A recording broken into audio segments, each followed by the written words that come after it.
Okay, so September last year I did a video showing my entire collection, and it has grown substantially since then. So in this video I'm going to be going over pretty much every single device, and yeah, just showing you what I have. So we're going to start with alerting sort of things. Obviously I've got plenty of speakers and amplifiers, but you might not have seen some of the other things. Maybe you have. You've probably seen this bell. This was in the F4 video, how to wire up an F4. You probably haven't seen this. This is a older PSS1 or PS1 cover. It's got Firetronics on it, which is Petronix's old name. It's the white colour scheme, and it says fire alarm, not fire. Here's my 5-watt horn. You probably saw this, you might have seen this in the 50-watt amp video showing that.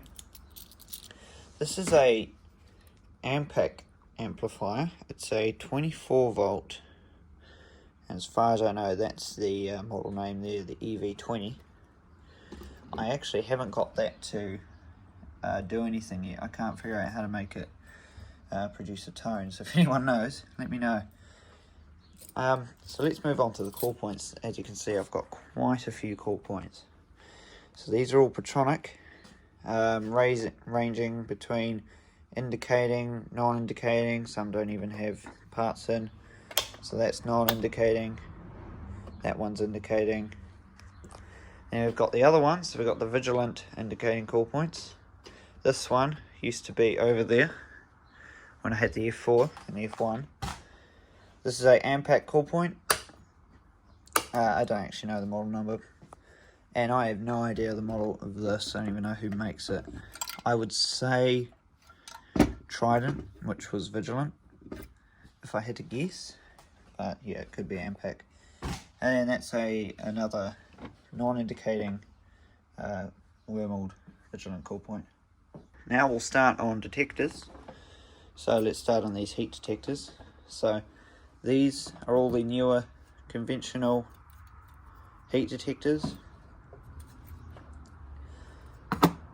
Now these ones here are encapsulated. They are indicating, but they are encapsulated heat detectors. You can see they're full of this sort of epoxy resin stuff. And this is another encapsulated one that looks like these ones, and it's brand new. It's brand new as far as I can tell.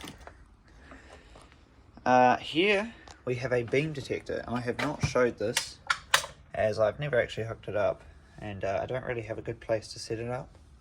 I suppose I could set it up in the shed for a test one day. I don't know, we'll see. But the way this works is it sends a beam out, so it would be set up like this. This would be pointing at this reflector, or there would be another one of these. It would shoot a beam out, reflect off this reflector and go back in, and if smoke gets in the path of that beam, it will detect that and set off the fire alarm. Now let's go over to smoke detectors. So these are my oldest ones. These are ionization. These are conventional, and I believe they work on the F4. This one is basically the same as this, except it's photoelectric.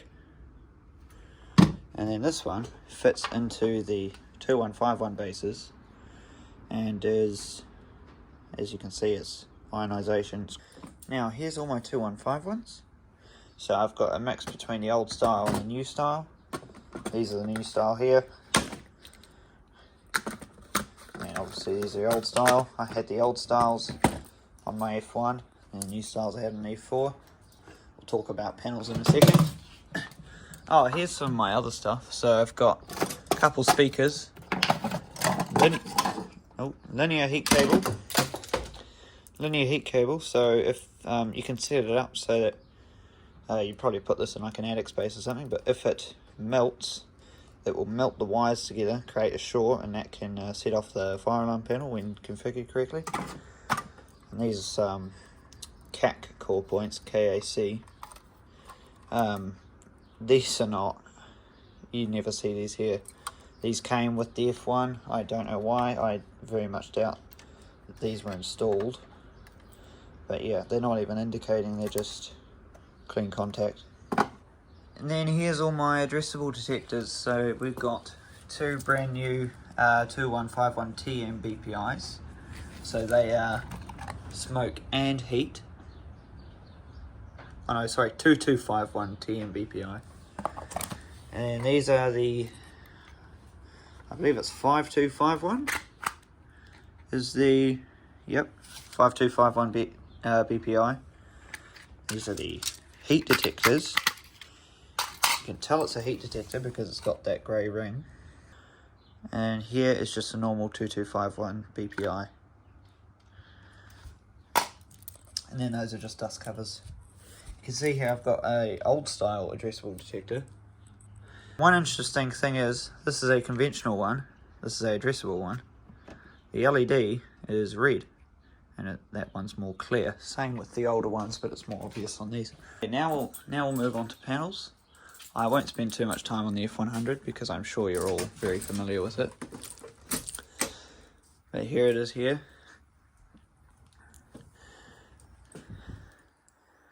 It's got two 50-watt amps. It's got the older style one and the new style. The new style has a preamp in it for paging and music. Here's the display board.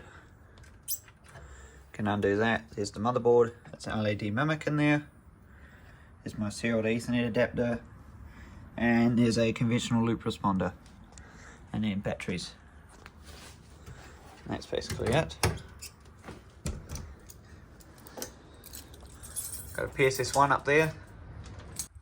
Now here's the F4 and the F1. You're probably well familiar with these. They both have a 20-watt amp in. However, when I had the F1 it did not. I just used sounders, so I didn't have the amplifier in it. But yeah, obviously this is a 1-zone panel. There's a 4-zone panel, otherwise they are basically identical. This one does have HDD support, the F1 doesn't. I'm not sure, maybe the new F1s do. I'd have to check that. But otherwise, yeah, they're pretty much identical. Now, the FP1600. This is the older style 1997 version, not the indicating version.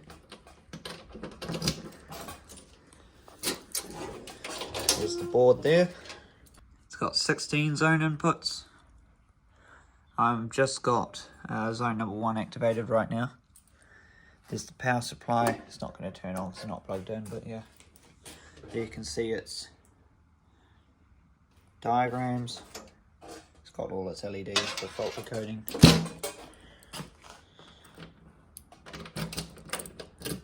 Now, this is a old F16 cabinet.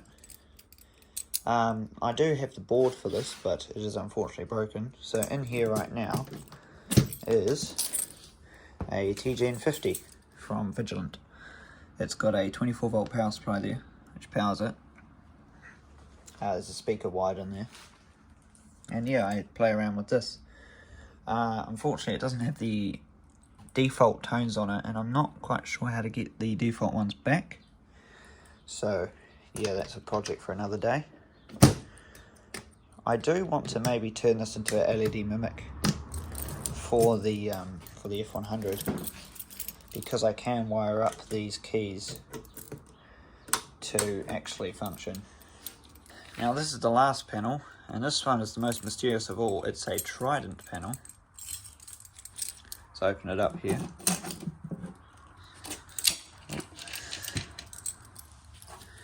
There it is there. Now, as far as I know, these are the sort of zone cards.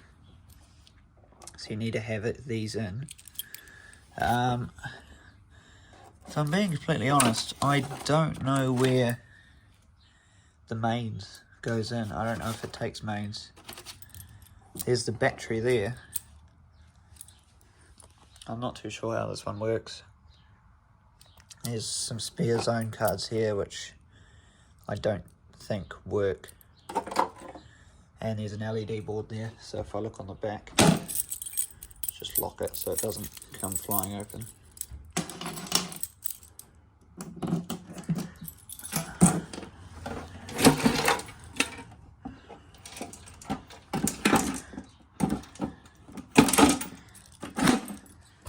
So yeah, unfortunately the Perspex has been smashed, and good luck finding a new one. But yeah, you can see all the LEDs are in there, and unfortunately it's been bent. Yeah, this really needs some TLC, but one day maybe I'll get to this and I'll be able to start it up.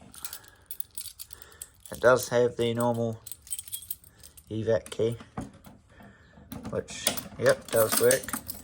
And it's got like a silence alarms call point. It's quite weird actually. And here's sort of my misc pile of crud.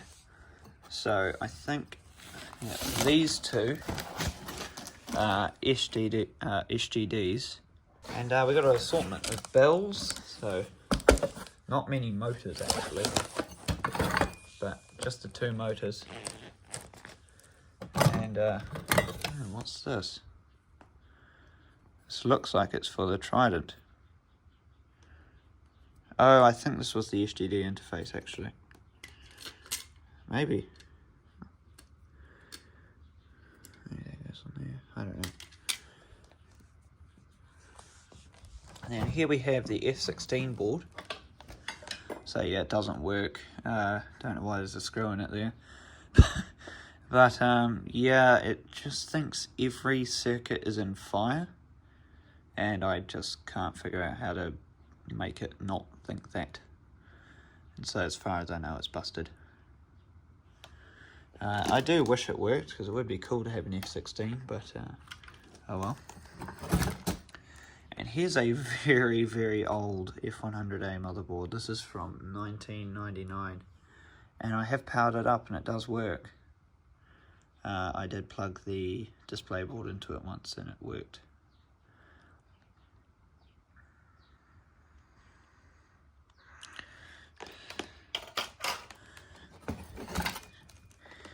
Here's a F4 board. This definitely needs some love, because it's got a blown fuse, a missing fuse there.